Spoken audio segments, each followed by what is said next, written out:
My husband walked out calling me worthless incubator while I was pregnant. Now he needs my signature for his inheritance. I was 6 months pregnant when Brett came home and said he needed to talk. Not about baby names or the nursery we'd been planning. He'd met someone at his CrossFit gym. Said she made him feel alive again and that I'd let myself go.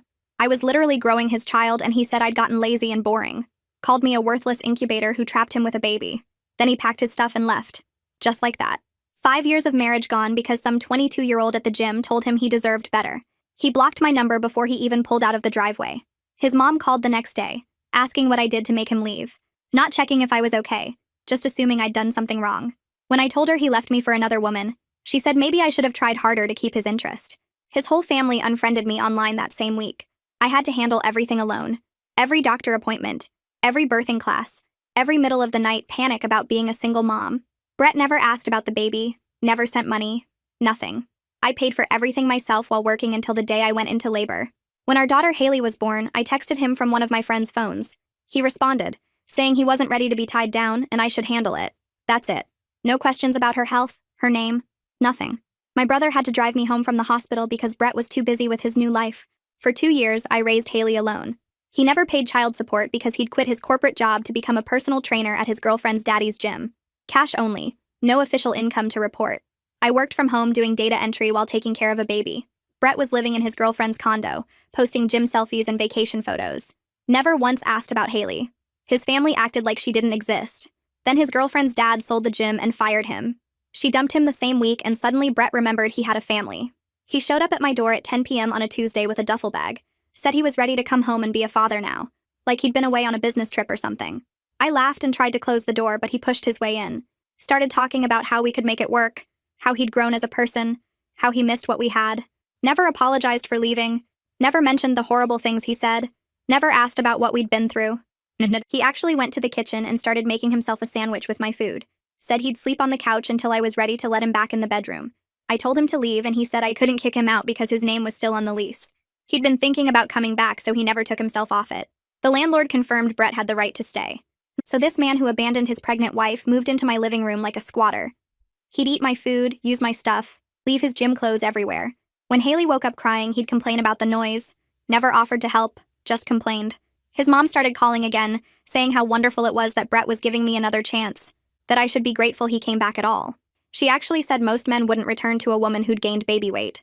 I hadn't even gained that much weight, but apparently existing as a normal postpartum woman was offensive to their family. Brett started bringing dates to the apartment. Said since we weren't together, he could do what he wanted in his own home. These random women would be in my kitchen at breakfast while I'm trying to feed Haley. One of them asked if I was the nanny. Brett didn't correct her.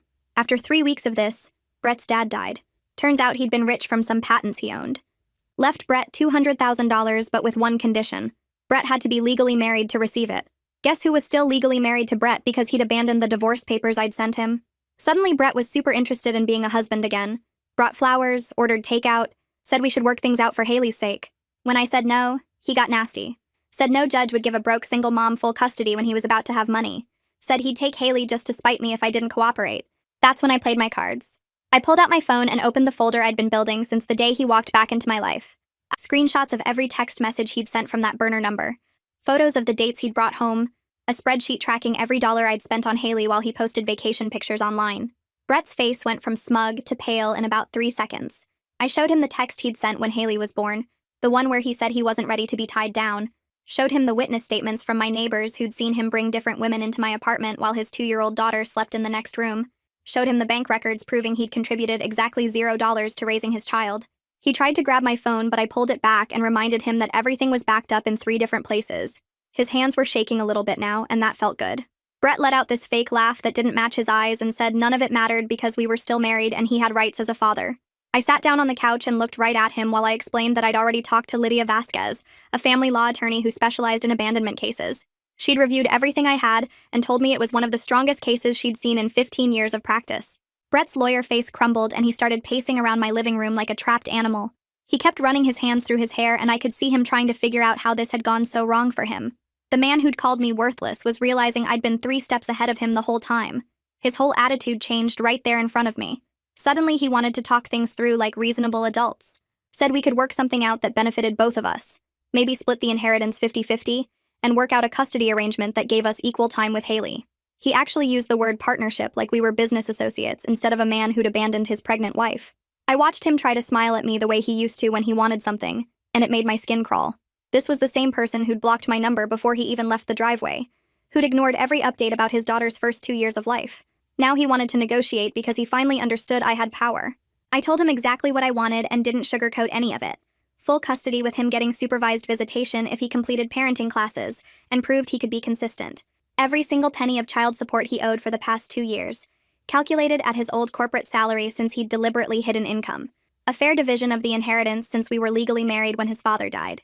Brett's eyes went wide and I could actually see him doing math in his head. 2 years of child support at his old salary would be around $40,000. Add in legal fees and half the inheritance, and he was looking at walking away with maybe $60,000 or $70,000 instead of the full $200,000. His jaw clenched and he asked if I was trying to punish him. I said no. I was trying to get what Haley deserved from the father who'd pretended she didn't exist. That's when he got nasty again. Said he'd fight me for custody out of pure spite, drag this through court for years until I was completely broke and broken. Threatened to tell the judge I was an unfit mother who kept his daughter from him, that I'd poisoned Haley against her own father. I let him finish his little rant, and then pulled up more files on my phone. Voice recordings of him complaining about Haley crying at night, saying she was ruining his sleep and he couldn't wait to move out again. Text messages to his gym buddies calling her a mistake and saying he should have pushed harder for me to terminate the pregnancy. Photos Kaya had taken of him making out with some woman on my couch, while Haley's toys were scattered on the floor 3 feet away. I asked him how he thought that would play in front of a family court judge. The next morning my phone rang at 7, and it was Brett's mom. She didn't even say hello, just launched right into demanding to know what I was doing to her son. Said I was being vindictive and cruel, trying to keep Brett from his rightful inheritance over some petty grudge. Asked how I could be so heartless when Brett's father had just died and he was grieving. I switched the phone to speaker and kept making Haley's breakfast while she talked. She went on about how Brett had made mistakes, but he was trying to make things right, and I was punishing him for being human. Never once asked about Haley, or acknowledged that her son had abandoned his pregnant wife and infant daughter. Just wanted to know why I was making things difficult for poor Brett. I waited until she ran out of steam, and then spoke in the calmest voice I could manage. Told her that Brett had walked out when I was 6 months pregnant and called me a worthless incubator. That he'd blocked my number and refused to help with anything related to Haley for 2 solid years. That he'd never sent money, never asked about doctor appointments or milestones, never even asked what we named his daughter. That he'd only come back when he needed my signature for money, and had been bringing dates into my home while his toddler daughter was here. She went completely silent on the other end. Then she said in this cold voice that I must have done something to deserve it. That good men didn't just leave for no reason. Said maybe if I'd been a better wife, Brett wouldn't have needed to find happiness elsewhere. Then she hung up on me before I could respond. Kaya showed up that afternoon with 2 bags of groceries and a determined look on her face. She'd been my neighbor since before Haley was born and had watched the whole situation unfold. Put the groceries away while I got Haley settled with her blocks, and then sat down at my kitchen table with a notebook. Said she'd been keeping detailed notes every time Brett brought a woman home, including dates and times and descriptions. Had written down every complaint he'd made about Haley crying or needing things, every time he'd eaten my food, or used my stuff without asking. She'd even taken photos of his date's cars in the parking lot as proof of the timeline. Told me she'd testify in court if I needed her to, that she was sick of watching him treat me and Haley like we were nothing. I hugged her and tried not to cry because having someone actually believe me and support me felt overwhelming after years of doing everything alone. At Lydia's office, I spread everything out on her conference table. 2 years' worth of documentation showing exactly what kind of father Brett had been. The text from when Haley was born where he said I should handle it. Screenshots of his social media posts from expensive vacations while I was buying diapers with spare change. Witness statements from Kaya and my brother and the neighbors who'd seen him abandon us. Bank records proving 0 child support payments despite him working and earning money.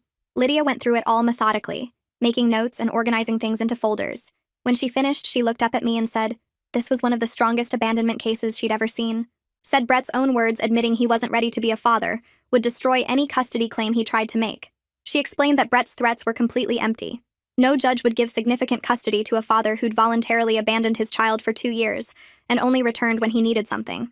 His credibility was shot before he even walked into a courtroom. The documentation I had would prove a pattern of neglect and self-interest that made him look terrible. Add in the witnesses willing to testify about him bringing dates around Haley and complaining about basic parenting responsibilities, and he had no case at all.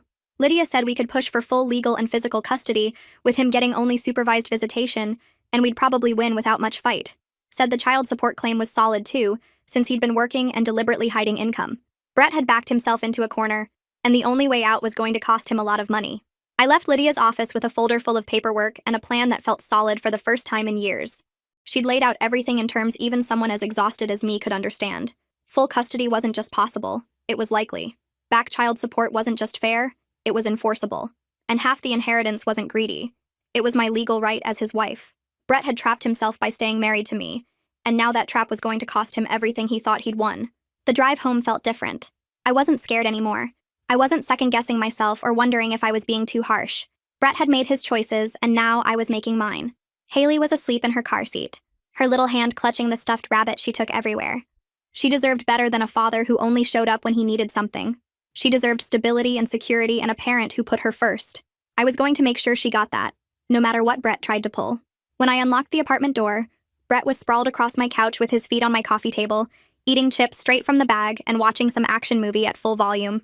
He didn't even look up when I came in, and just kept shoving chips in his mouth like he owned the place. I set Haley's carrier down gently in the corner and pulled the divorce papers from my bag. My hands weren't shaking.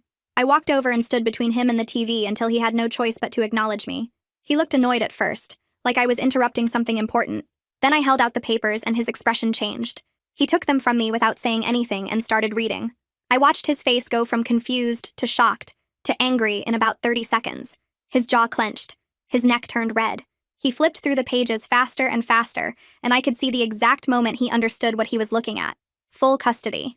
2 years of back support calculated at his old corporate salary, not his fake trainer income, and half of his daddy's money that he'd been counting on to fund his new life. Brett jumped off the couch so fast he knocked the chip bag onto the floor. He was yelling before he even fully stood up, waving the papers in my face and saying I couldn't do this, that I didn't earn his inheritance and I had no right to take it, that his father left that money to him, not me. I stayed calm, which seemed to make him even madder. I pointed out that we were legally married, which made it marital property under state law, that his father's will requiring him to be married actually worked in my favor now, that he'd been so busy trying to use our marriage as leverage that he'd forgotten I could do the same thing. He threatened to refuse to sign anything, said he'd drag this out in court for years if he had to, that he'd make my life so difficult I'd give up and settle for whatever he offered.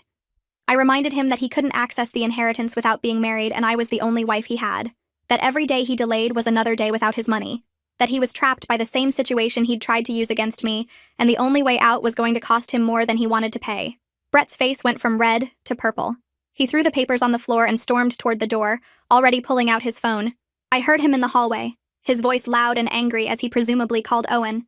I picked up the papers, smoothed them out, and put them back in the folder. Then I got Haley out of her carrier and started making her dinner like nothing had happened. Mac and cheese, her favorite. She babbled at me while I stirred the pot, completely unaware that her father was outside losing his mind over paperwork that was going to change all our lives. After dinner, I gave Haley her bath, let her play with her bath toys until the water got cold, then got her into pajamas and read her 3 books before bed. The whole time I felt calmer than I had in weeks. I had a real plan now. Documentation that proved everything. A lawyer who knew what she was doing, and leverage that Brett couldn't get around no matter how much he yelled or threatened.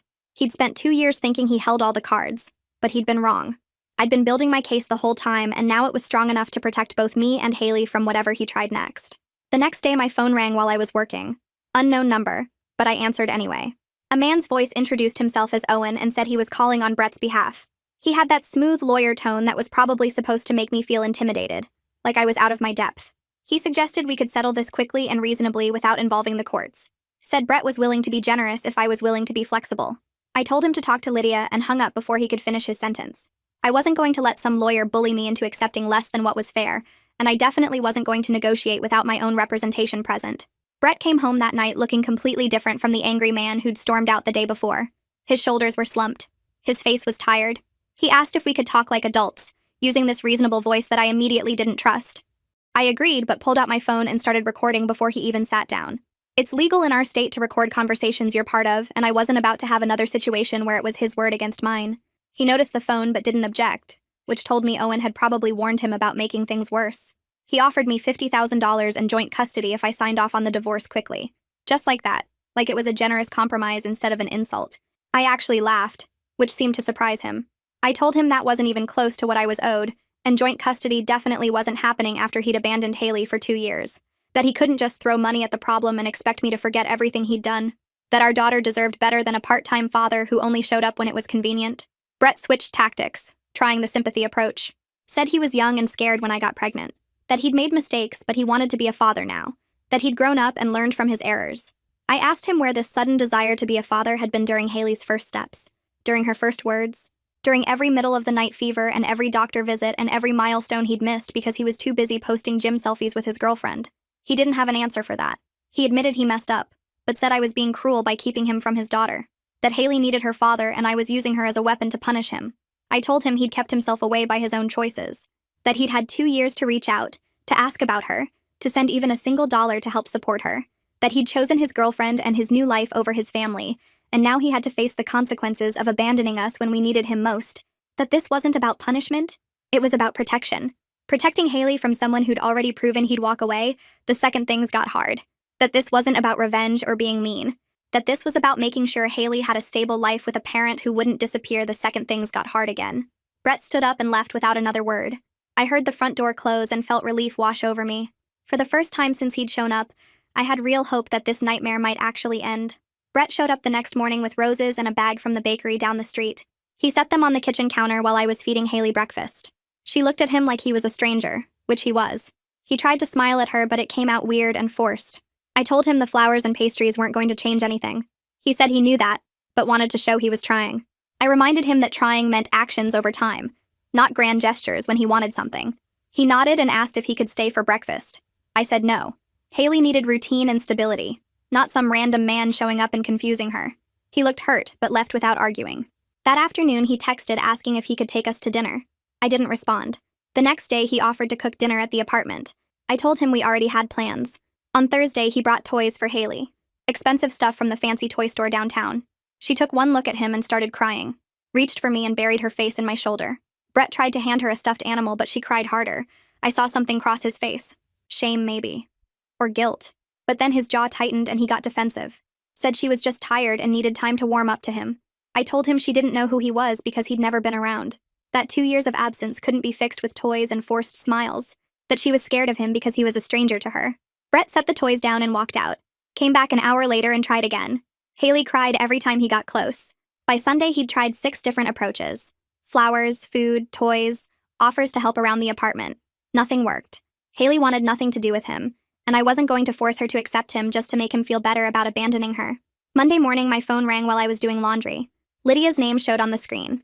She said Dave Solomon wanted to meet with both of us. Dave was the estate attorney handling Brett's dad's will. Apparently, there was specific language in the will about the marriage requirement that might work in our favor even more than we thought. She said Dave had some discretion as executor and wanted to discuss the situation. We scheduled the meeting for Wednesday afternoon. I arranged for Kaya to watch Haley. Brett texted asking what the meeting was about. I told him to ask his lawyer. When Wednesday came, I drove to Dave's office downtown. Brett and Owen were already in the waiting room. Brett looked nervous. Owen looked calm and professional like always. The secretary led us to a conference room. Dave was older, maybe 60, with gray hair and reading glasses. He shook everyone's hands and gestured for us to sit. Dave opened a folder and pulled out several pages.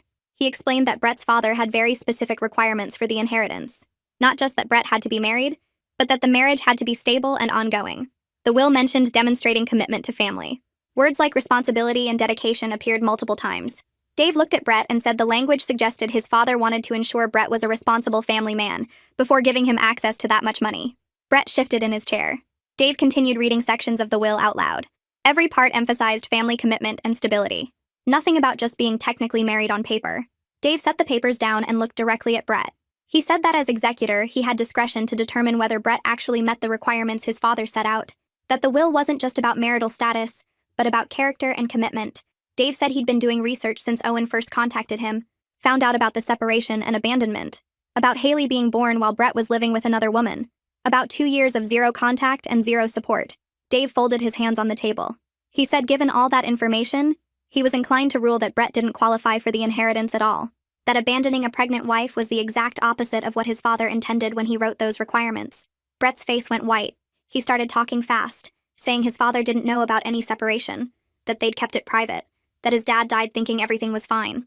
Dave cut him off, said it didn't matter what his father knew or didn't know.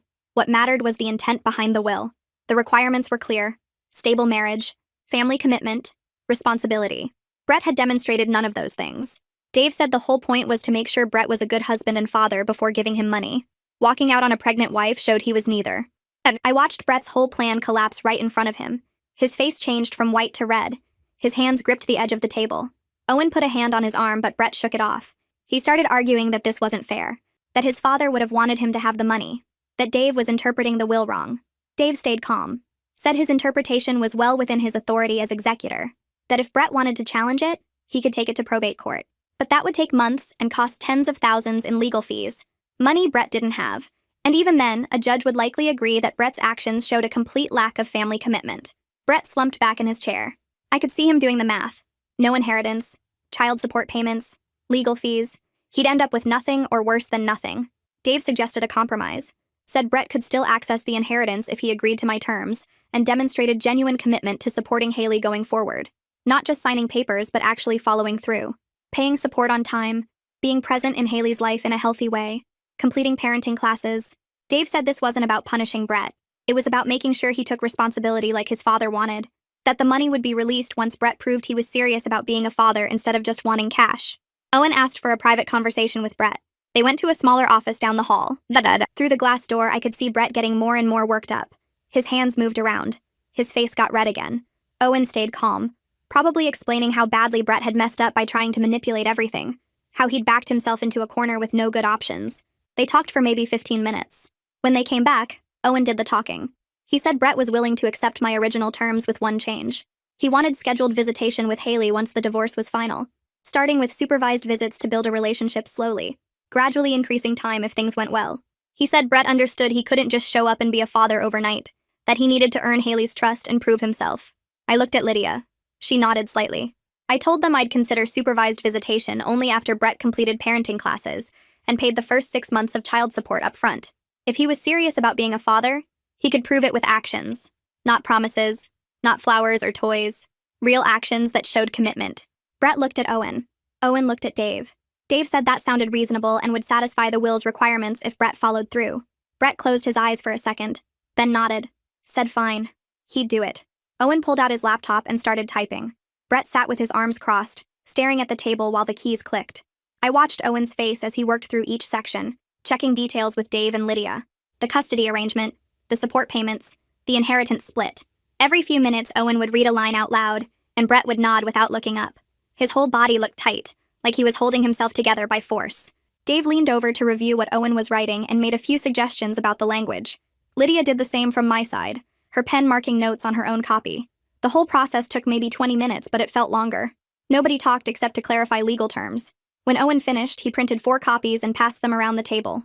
I read through mine carefully, checking every word. Full legal and physical custody to me. 2 years of back child support calculated at Brett's old salary, which came out to way more than I expected. 40% of the $200,000 inheritance. A visitation schedule that started with supervised visits twice a month and could increase based on how things went with Haley. Brett had to complete parenting classes before any unsupervised time. Lydia picked up her pen and added something at the bottom.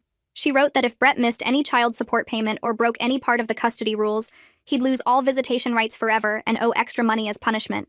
She showed it to Dave, who nodded and added it to his copy. Owen read it and looked at Brett, who just shrugged and looked away. We all signed. My hand was steady when I wrote my name. Brett's hand shook a little when he signed his. Dave collected the papers and said he'd hold the inheritance money until the divorce was final, and Brett made his first support payment. Brett pulled out his checkbook right there at the table. He wrote a check for 6 months of support, his pen pressing hard into the paper. He ripped it out and handed it to me without making eye contact. I folded it and put it in my purse. Walking out of Dave's office, I felt like I could breathe for the first time in months. The air outside was cool and the sun was starting to set. My car was parked 3 rows away from Brett's truck. He followed me across the parking lot, calling my name. I turned around and held up my hand. All communication goes through our lawyers now.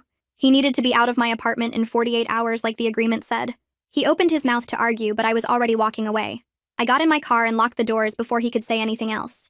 The next day, I went to work like normal. Kaya came over to watch Haley around 9 in the morning. She texted me at lunch saying Brett had shown up with boxes and garbage bags. He took his clothes, his gym equipment, the gaming system he'd bought with my money. He didn't say anything to Kaya or try to see Haley, just loaded his truck and left.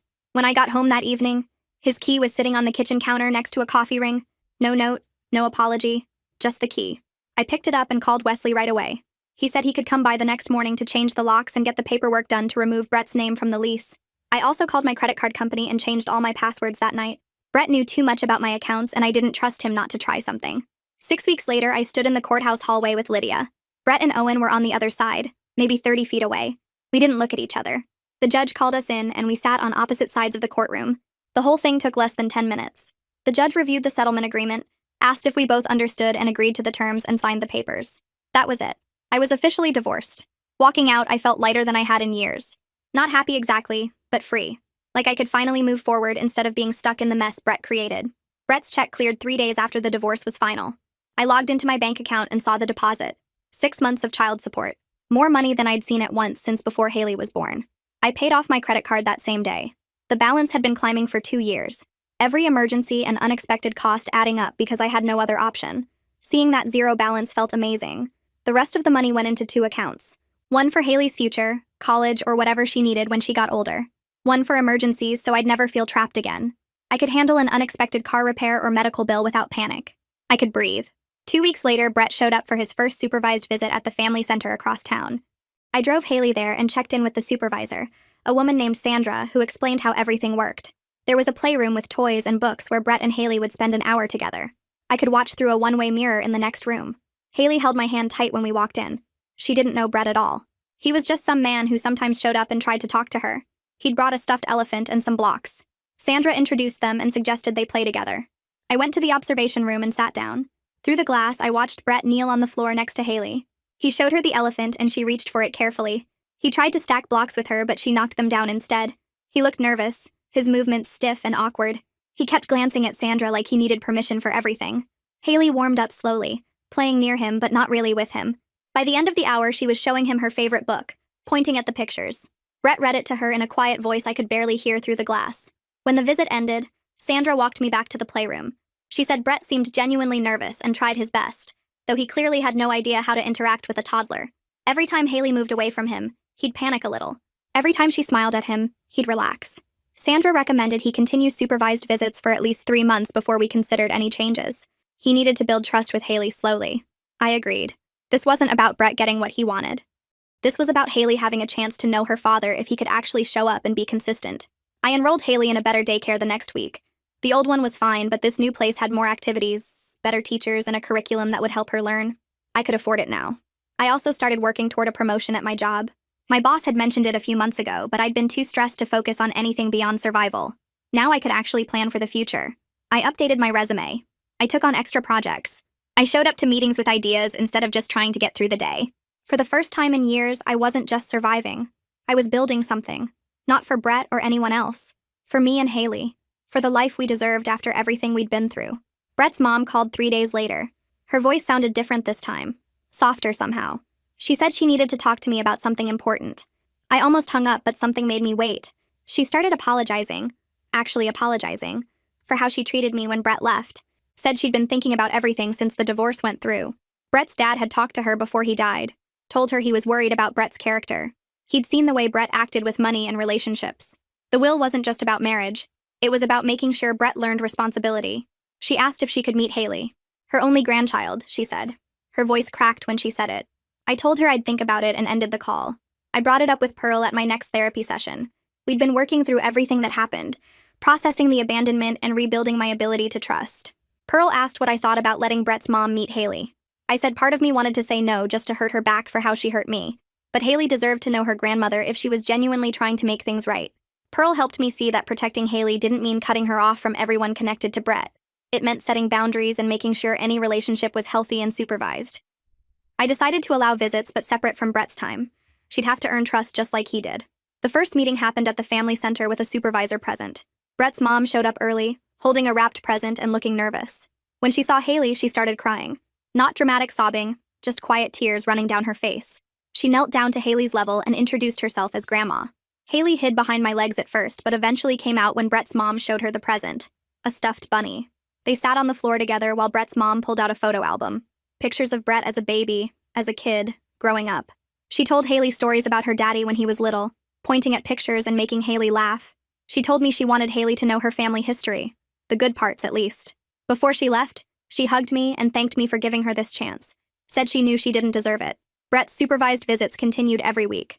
Sandra reported that he was getting better at reading Haley's cues and responding to what she needed instead of what he wanted. He brought toys she actually liked instead of random stuff. He learned her favorite songs and started singing them with her. Haley stopped crying when she saw him. She'd run to the toy box and bring him things to play with. She still called him Brett, though, not Daddy. Sandra said that was completely normal and would change when Haley was ready. Trust took time to build, especially for a kid who'd never known him before. The inheritance check arrived on a Tuesday morning. I stared at the number. $80,000 after taxes and legal fees. 40% of $200,000. More money than I'd ever seen in my life.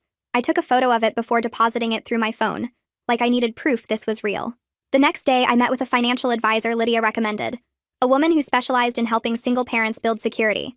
We set up a college fund for Haley that would grow over the next 16 years. Put money aside for emergencies, car repairs, medical bills, all the things that used to terrify me. Created a savings account I wouldn't touch except for real needs. For the first time ever, I had a safety net. I could breathe without worrying that one bad week would destroy everything. Kaya came over for dinner that Friday. While Haley played with her blocks, Kaya mentioned that one of her co-workers had been asking about me. A single dad with a daughter around Haley's age. He'd seen me at pickup once and wanted to know if I was seeing anyone. Kaya showed me his social media, just casual pictures of him with his kid at the park. Nothing weird. I told her I wasn't ready yet. Dating felt like something from another lifetime, back when I believed people meant what they said. But knowing someone was interested felt good in a strange way. Like maybe someday I could trust someone again. Not now, but eventually. Brett sent a message through the co-parenting app 6 weeks into supervised visits. He wanted to take Haley to the park alone, just the two of them. I read it twice, then denied the request. Typed out a response reminding him that the agreement required supervised visits for at least 3 months. It had only been 6 weeks. He needed to follow the schedule we'd agreed to.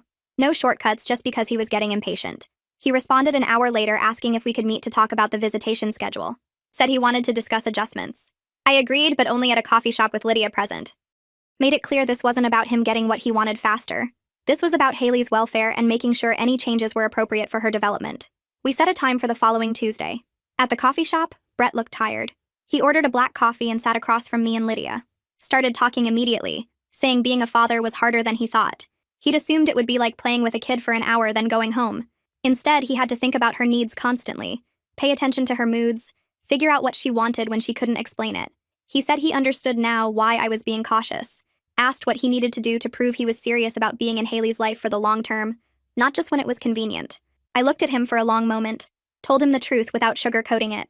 I didn't know if I'd ever fully trust him after what he did. He'd abandoned me when I was pregnant and called me horrible things. He'd ignored his daughter for 2 years and only came back when he needed something. But I was willing to let him build a relationship with Haley if he consistently showed up and put her needs first. Actions mattered more than words. He'd have to prove himself over time, not with promises, but with reliability. Brett nodded slowly. Said he'd been going to therapy too, working through why he ran away when things got hard. His therapist helped him see that he'd been selfish and scared, afraid of responsibility, afraid of being tied down, afraid of not being the center of attention anymore. He admitted he'd hurt me and Haley in ways he couldn't take back. Said he was trying to become someone Haley could be proud of eventually, even if that took years. I didn't forgive him. I told him that straight up at the coffee shop while Lydia sat next to me taking notes. Forgiveness wasn't part of this deal and never would be. He could be Haley's father if he proved himself, but we weren't going to be friends. We weren't going to have nice conversations about our days or share parenting jokes. We were two people connected only by a kid, and that's all we'd ever be. Brett looked like I'd slapped him, but he nodded slowly. Said he understood and would respect that boundary. I didn't believe him yet, but at least he was saying the right words for once. The next 3 months went by faster than I expected. Brett showed up for every single visit at the family center. Never late, never making excuses. The supervisor called me after the 12th week and said Brett had completed all his parenting classes with good marks. She'd watched him with Haley through the observation window and saw real improvement. He was learning how to read her signals, how to play at her level, how to be patient when she got fussy. The supervisor recommended moving to unsupervised visits in public places with me staying close by. I agreed, but made it clear I'd be watching from wherever he took her. The park was busy on Saturday morning when Brett picked Haley up from my apartment. I followed in my car and parked where I could see the playground. Sat on a bench with my phone in my hand, ready to run over if anything seemed wrong. Brett carried Haley to the swings and set her in the baby seat, pushing her gently while she kicked her legs and laughed. He caught her at the bottom of the slide when she came down, making sure she landed safely in his arms. Watching him interact with her stirred up feelings I didn't want to deal with. Anger at all the moments like this he'd missed by choice. Sadness for Haley growing up without knowing her father for 2 years. But also this tiny bit of hope that maybe he was actually changing into someone who could be a decent parent. I hated that hope because trusting Brett again felt dangerous. Brett's mom started coming around more often after that. She asked if she could babysit Haley one afternoon a week, and I said yes after thinking about it for a few days. She showed up on time, brought age-appropriate toys, and genuinely seemed interested in getting to know her granddaughter. One evening, while Haley played with blocks on the floor, Brett's mom sat at my kitchen table and apologized again. Said she'd spent years making excuses for Brett's bad behavior instead of holding him responsible. She'd blamed me for his leaving because it was easier than admitting her son was selfish and cruel. Watching him try to be a better father now made her see how much damage she'd done by enabling him. I thanked her for the apology and told her I appreciated her effort with Haley. We'd never be close, but at least she was trying to make up for lost time. My boss called me into her office on a Wednesday morning and I thought I was in trouble for something. Instead, she offered me a promotion to team lead with a big raise and better benefits. Said she'd been watching how I handled everything over the past year while keeping my work quality high. She saw leadership potential in me and wanted to give me more responsibility. I accepted immediately and called Kaya from the parking lot to tell her the good news. The extra money meant I could finally stop worrying about every unexpected expense, could start planning for Haley's future instead of just surviving week to week. 6 months after the divorce was finalized, I looked around my apartment and realized how different everything felt. I had money in savings, full custody of Haley, a support system that actually helped instead of judged, and peace in my own home. Brett couldn't just show up anymore or eat my food or complain about my kid. The locks were changed. His name was off the lease, and he only saw Haley during scheduled times. I'd gone from terrified single mom being threatened by her ex to someone who'd built a stable life through sheer determination. Brett hadn't ruined me like he'd tried to. I'd rebuilt everything stronger than before. Haley started calling Brett by a name on her own without anyone teaching her. She'd point at him during visits and say Daddy Brett, which the child psychologist told me was normal. It showed she was putting him into her understanding of family as someone separate from me but still connected to her. I was okay with it because Haley knew I was her main parent. I was the one who fed her breakfast, took her to daycare, read her bedtime stories, and comforted her when she had nightmares. Brett was someone who visited sometimes and played with her at the park. That was enough for now. Brett sent a message through the co-parenting app asking if he could have Haley at his new apartment for a few hours. He'd decorated a small bedroom for her with a toddler bed and toys. I told him I needed to see the apartment first before agreeing to anything. He gave me the address and I showed up the next day while he was at work, using the key he'd left with his building manager. I checked every room for safety issues, made sure the outlets had covers, looked for anything dangerous she could reach. The apartment was clean and the bedroom he'd set up actually looked nice. I took photos and agreed to a trial visit with my phone on and ready to pick her up immediately if needed. The visit went fine. Brett brought Haley back at exactly the time we'd agreed on, and she came running to me talking about the toys Daddy Brett had and the mac and cheese he'd made for lunch. She seemed happy and not upset at all. I checked her over carefully for any signs of problems, but she was just a normal kid excited about new toys. I realized that as much as I hated what Brett had done to me, Haley deserved to have a relationship with her father if he was going to show up consistently and keep her safe. My feelings about him didn't matter as much as what was best for her. That night, after Haley went to bed, I sat with her in her room and had a conversation about families. Kept it simple because she was only 2, but I wanted her to understand in an age-appropriate way. Told her that Mommy and Daddy Brett didn't live together, but we both loved her very much. Families came in different shapes, and that was okay.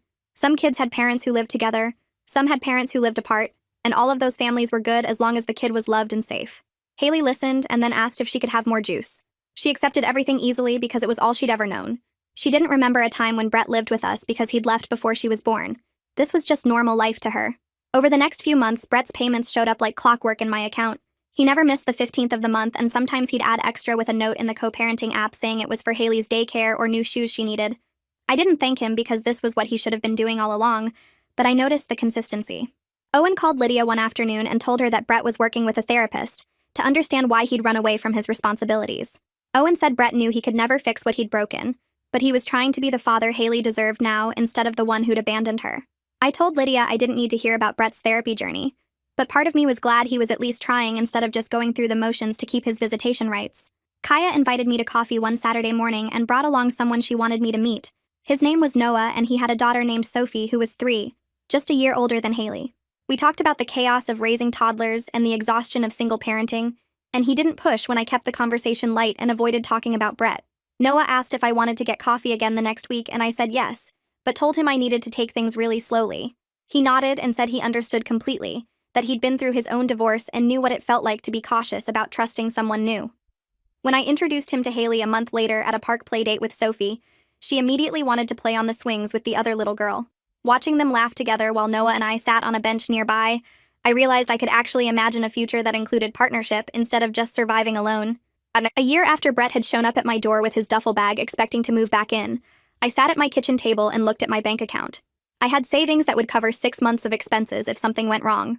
I had a promotion at work that came with better pay and actual career growth potential. I had a co-parenting arrangement with Brett that was stable and consistent, even if our relationship would never be friendly. Haley was thriving in her new daycare and had friends she talked about constantly. Noah and I were dating seriously now, taking our time but building something real. Brett hadn't ruined my life the way he'd tried to. I'd rebuilt everything he'd destroyed and made it stronger than it had been before. Haley played with her blocks in the living room, building towers and knocking them down while laughing at the crash. I watched her and thought about everything that had happened since Brett walked out calling me a worthless incubator. His abandonment had been the most painful thing I'd ever experienced, but it had also taught me that I was capable of anything when I needed to be. I'd protected my daughter when no one else would. I'd stood up for myself when his family tried to shame me. I'd created a stable, happy life through my own strength and determination. That was something Brett could never take away from me, no matter what happened in the future. And it was something Haley would learn from as she grew up, watching her mother handle hard things with courage instead of giving up.